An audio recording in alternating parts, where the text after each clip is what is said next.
This is one of my favorite topics because as an empath, I deal with emotions all the time. I am awash in emotions every moment of my day.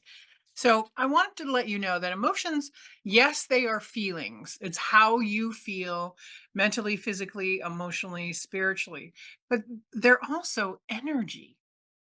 And energy affects our physical and our mental state. And so I want you to think of, instead of, oh, I'm depressed, oh, I'm happy, or oh, I'm sad, think of them as guideposts, as guides on how you deal with other people, how you walk into a room. They are guides on how you navigate your life and even create your life. So every emotion carries a unique vibrational frequency. You can see in the chart that on the screen that your high vibrations are going to be love, kindness, compassion, forgiveness. And the lower emotions, the lower frequencies are going to be anger, frustration, depression, and you can kind of gauge where your life is by looking at this chart. And we exist, we're humans, so we exist in this whole spectrum. And as holistic healers, our job is to help you go from the lower vibration and reactions to the higher vibrations, because that's where you're going to feel the best. That's where your thoughts are going to be positive. Not all the time. That's okay because we're human, but you're going to be able to maintain that state for longer periods of time. And you're going to be able to tell what's blocked and what's not. So, Susan, what's next? That was a great description of all that, and it's just exciting to understand how emotions flow through our body. And so emotions do get stored in our body. Mhm. And so maybe you had something again that made you really really angry, like Jennifer mentioned it, when you're in the car and just something really just ticked you off and made you angry.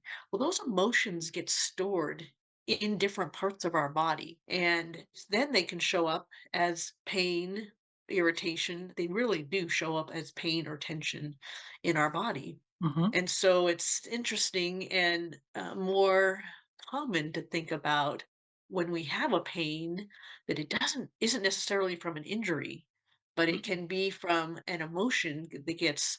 We use the word trapped in a lot of our modalities and our thinking about emotion. They just kind of get trapped somewhere. They might be trapped in your heart.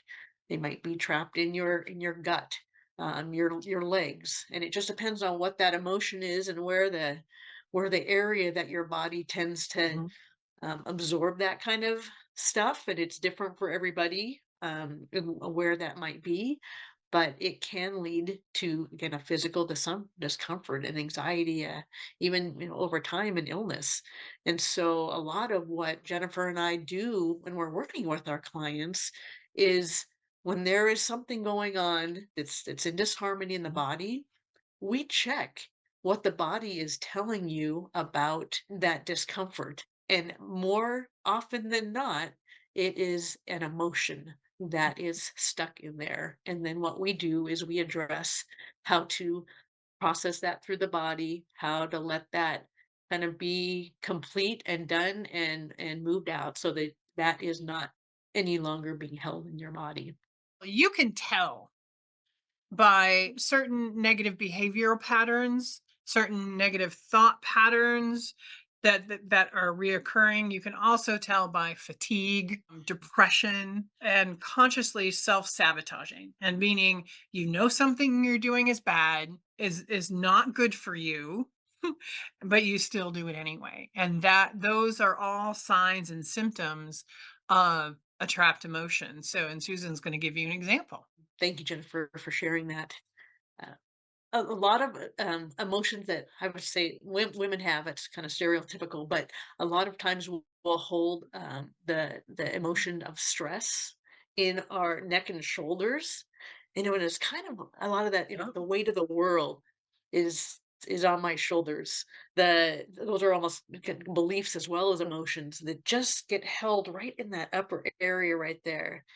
And when you just can kind of take a breath and tune in and listen to what your body is telling you about that, what is being stored in there, and if that really is something that serves you, and just by addressing and asking it and bringing it to your awareness, then it has a place to just move. Maybe there's an action that you have to take. Maybe there's some interaction that you have to have with somebody, or you just need to say, you know what, this isn't mine to hold on to anymore. I'm choosing to let it go.